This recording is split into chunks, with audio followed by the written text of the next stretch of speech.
The phones are ringing non-stop tonight. Hollywood is on fire. And the name at the center of it all is Tamar. What just leaked is being whispered about as the most dangerous family secret ever tied to the Braxton legacy.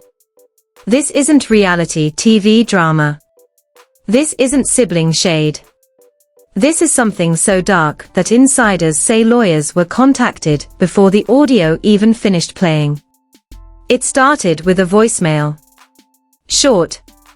Shaky. Emotional. Tamar's voice, barely holding together, saying she can't carry this anymore. Saying the truth has been buried for years. Saying one sister paid the price for everyone else's silence. And then she dropped the names. Evelyn. Towanda. Michael Jr. That's when everything stopped. Group chats froze. Bloggers went quiet. Because what Tamar allegedly revealed wasn't just manipulation. It was pressure. Control. And a family power play that crossed a line nobody thought possible. According to the leak, Towanda didn't choose what happened. She was pushed. Forced by loyalty. Trapped by fear. And ordered to stay quiet to protect the family image. Screenshots began circulating. Messages begging someone to stop talking. Promises being thrown back in someone's face. One line made fans physically sick. "You don't understand what she held over me." Suddenly old interviews felt different. Old clips felt sinister. Every pause. Every nervous smile. Every moment Towanda went silent now felt like a scream. And just when people thought this was all rumor, another leak surfaced. Then another. And another. Each one darker than the last. The internet is demanding answers. Evelyn is silent. Towanda hasn't spoken. And Tamar.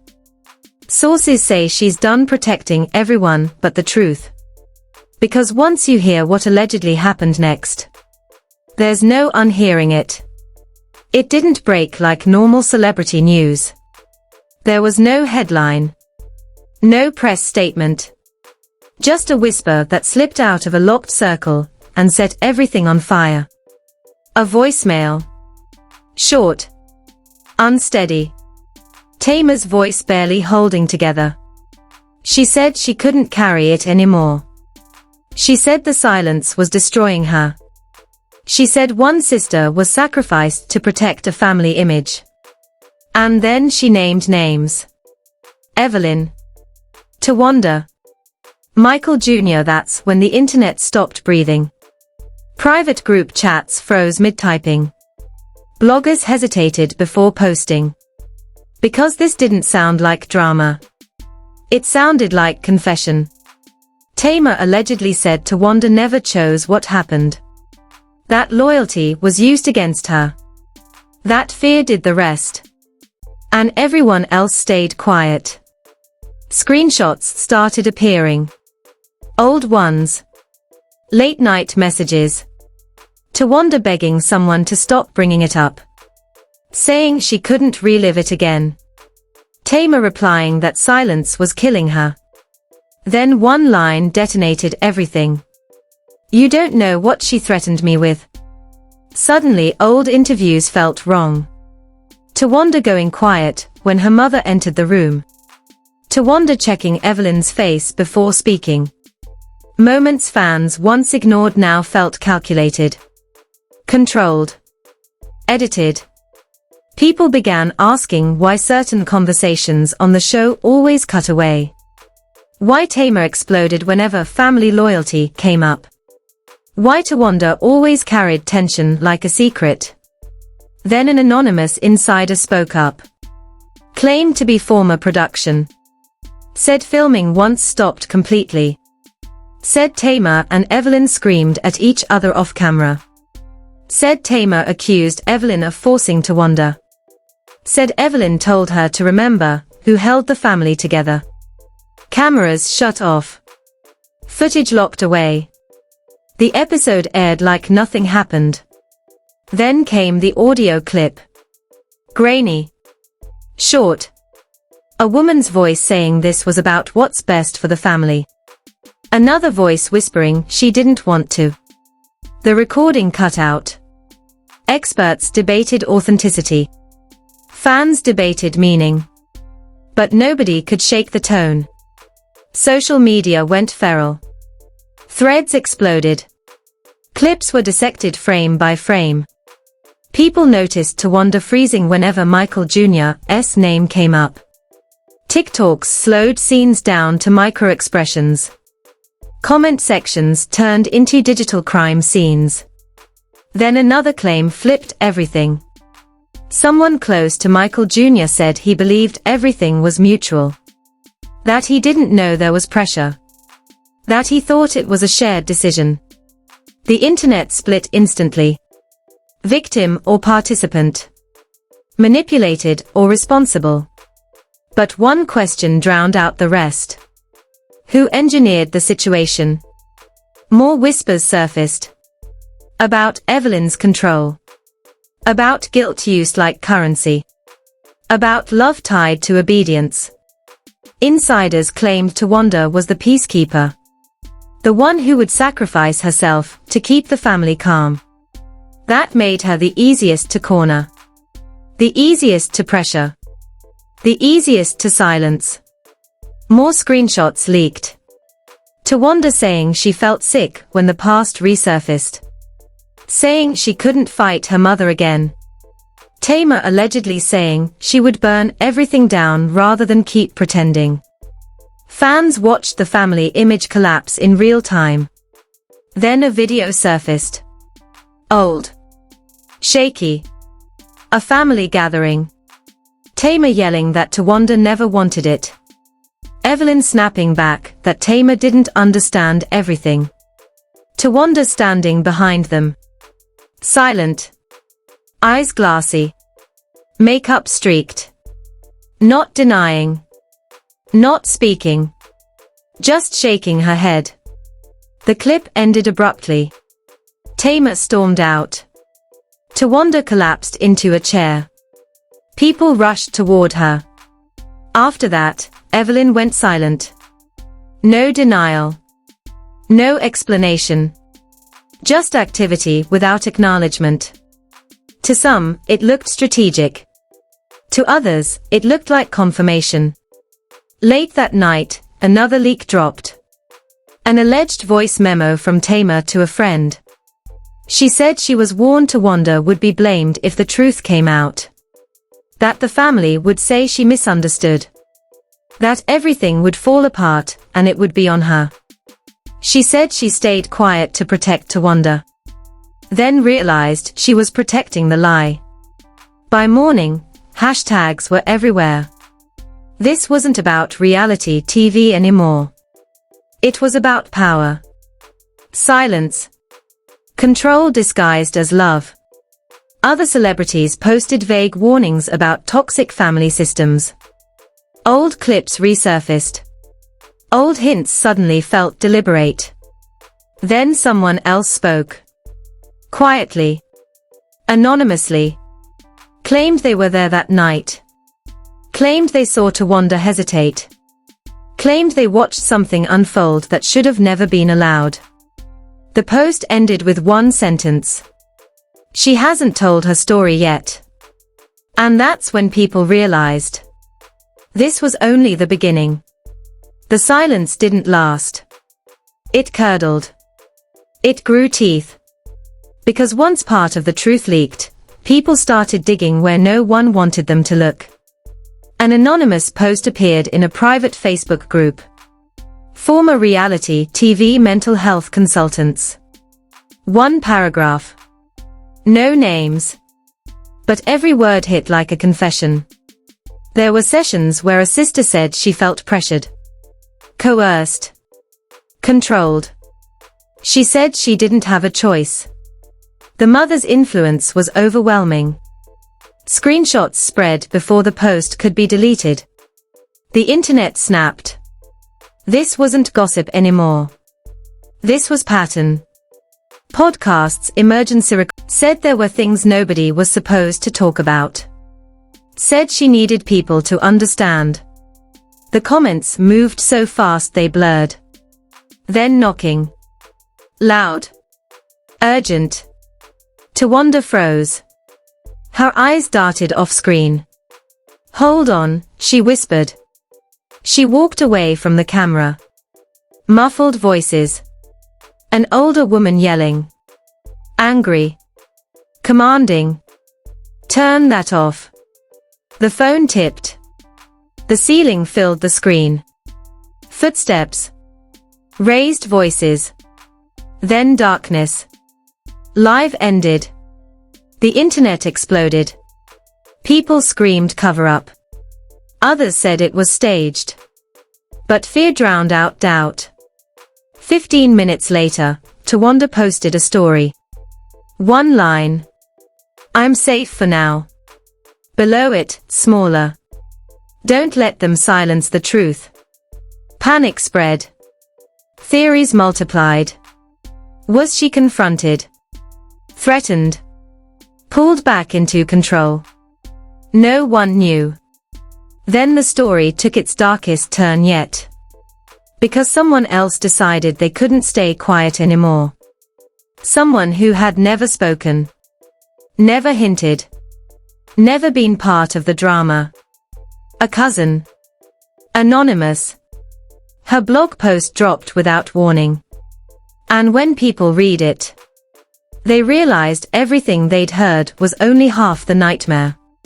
Because according to her, what happened wasn't accidental. It was orchestrated. And she said she watched it happen. The cousin's post didn't trend. It detonated. It moved faster than outrage. Faster than disbelief. Because it didn't read like gossip. It read like someone finally collapsing under the weight of a secret. She wrote that she stayed quiet, because she was told it wasn't her place. Because she was warned the family would implode. Because she watched fear win every single time. And then she wrote the line that changed everything. She didn't just pressure her. She planned it. The internet froze. Screenshots multiplied. People reread it 10 times. According to the cousin, this wasn't chaos. It was strategy. She claimed that during the ugliest chapter of the family's private war, when resentment and control were at their peak, Evelyn decided to make a point. Not publicly. Privately. She allegedly chose Towanda. Because Towanda would comply. Because Towanda would carry the guilt. Because Towanda would keep the peace even if it destroyed her. The cousin claimed there was a night no one ever spoke about. A family gathering. Closed doors. Tension thick enough to choke. She said Evelyn pulled Towanda aside. Spoke softly at first. Framed it as loyalty. As responsibility. As something that had to be done to keep the family intact. Towanda was confused. Nervous. She asked why. She said she didn't want to. The cousin wrote that Evelyn didn't raise her voice. She didn't need to. She allegedly reminded Towanda of everything she owed. Every sacrifice. Every time the family saved her. Every secret she was never allowed to forget. Towanda cried. She said no again.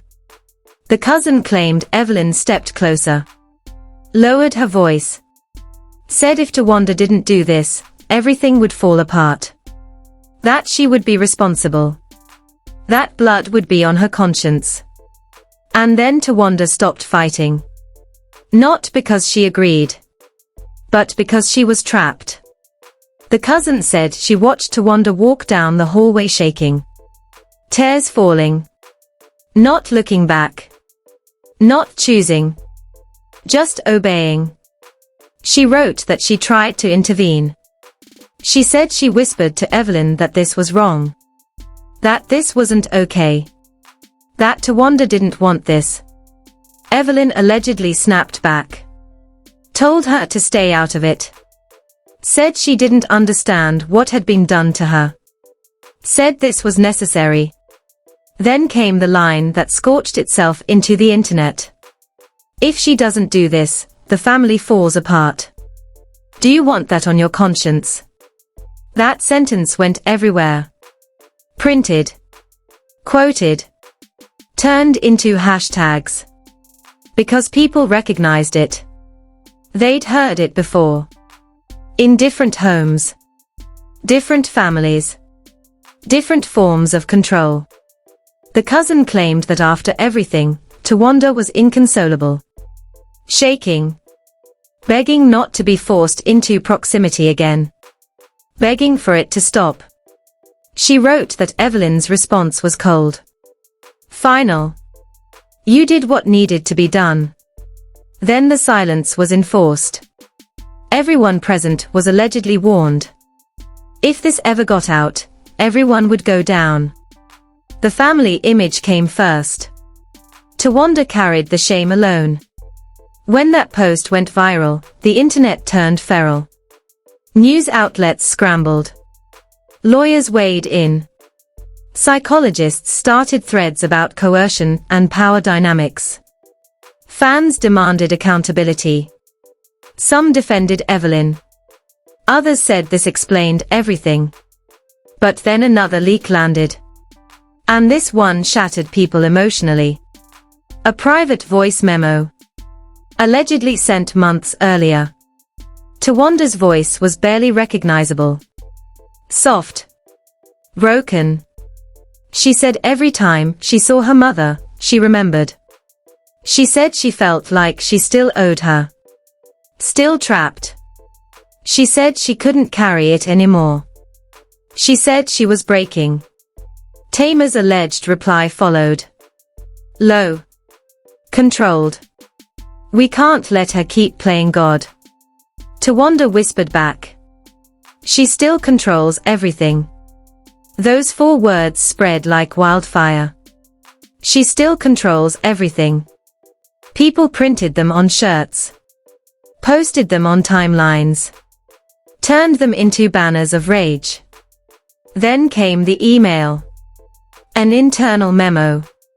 Allegedly from a former WTV legal assistant. Dated years earlier. It described a sensitive situation involving Towanda. Instructed producers to divert conversations. Edit around triggers. Avoid any storyline involving Evelyn's influence over Towanda and Michael Jr. under any circumstances. When that memo surfaced, the network went quiet. Corporate pages locked comments. Producers scrubbed bias. Fans re-watched episodes. Not casually. Forensically. They noticed the cuts. The abrupt scene changes. The moments Towanda looked seconds from crying before the camera suddenly shifted. Then the final audio dropped. 17 seconds. That was all it took. Michael Jr.'s voice. Shaken. Breathing uneven. I didn't know, he said. I didn't know she didn't want to. I didn't know your mom made her. I swear I didn't know. A soft sob in the background. He continued. If I had known, I never would have touched her. She needs help. Your mom needs help. The recording cut off. And the world imploded. Some said it proved he was manipulated too. Others said ignorance didn't erase damage. But one thing was undeniable. This wasn't mutual chaos. This was engineered silence. Then, after weeks of nothing, Evelyn finally posted. A black screen. White text. 8 words. You have no idea what really happened. No explanation. No denial. Just provocation. The comments exploded. Millions flooded in. People demanded answers. But before anyone could process it, Towanda posted. If she tells her story, I'll tell mine. The internet froze again. That obedience doesn't mean agreement. That love shouldn't come with fear. She paused. Her hands shook. She said she had spent years believing she deserved it. Believing she owed something. Believing she was responsible for everyone else's peace. Then she said something that made the chat collapse. I didn't choose that night. She stopped. Swallowed. Looked straight into the camera. I was made to feel like I had no choice. The comments screamed. Before she could continue. The live cut. No knock this time. No voices. Just gone. Minutes later, her account was locked. Fans panicked. Hashtags trended worldwide. Protect Towanda. Let her speak. End the silence. Then Tamar posted. A single sentence.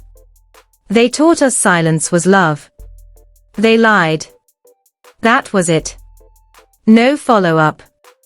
No explanation. But it didn't need one. Because the narrative had collapsed. The perfect family image. The controlled chaos. The scripted dysfunction. All of it was shattered. And the most terrifying realization hit everyone at once. This wasn't just one family. This wasn't just one night. This was about what happens when power lives inside love. When control hides behind protection. When silence is enforced by fear. The story didn't end. It fractured. New voices started whispering. Former insiders. Old friends. People who had watched and stayed quiet. The pressure didn't slow. It multiplied. And somewhere in the middle of it all, Towanda's words echoed louder than anything else. I didn't choose. And that's why this story refuses to die. Because until every voice is heard, the truth isn't finished speaking. If you've made it this far, then you already understand something most people don't. Stories like this don't survive on their own. They survive because people refuse to look away. Because the moment attention fades, silence wins again. And silence is exactly what powerful people count on. If you scroll past this, if you don't engage, if you don't react, this story doesn't just slow down, it disappears. The algorithm buries it. The conversation dies. And the voices that allegedly fought for years to be heard get swallowed right back into the shadows, where they were told to stay quiet. That's why what you do next matters. Hitting like is not casual here. It tells the system this story deserves to be seen. Commenting pushes it into spaces where it was never meant to go. Subscribing keeps you locked in for every new leak, every sudden twist, every moment the truth tries to surface again. This isn't background noise. This isn't just tea. This is about power, silence, control, and what happens when people finally decide they've had enough. If you don't stay engaged, the narrative gets rewritten. It always does. But when thousands of people refuse to disengage, the pressure becomes impossible to ignore. So don't just watch. Don't just listen. Make noise. Drop a comment. Share your thoughts. Subscribe so you don't miss what comes next, because the next chapter is always the one they fight hardest to stop. And when it drops, you do not want to be the person who missed it.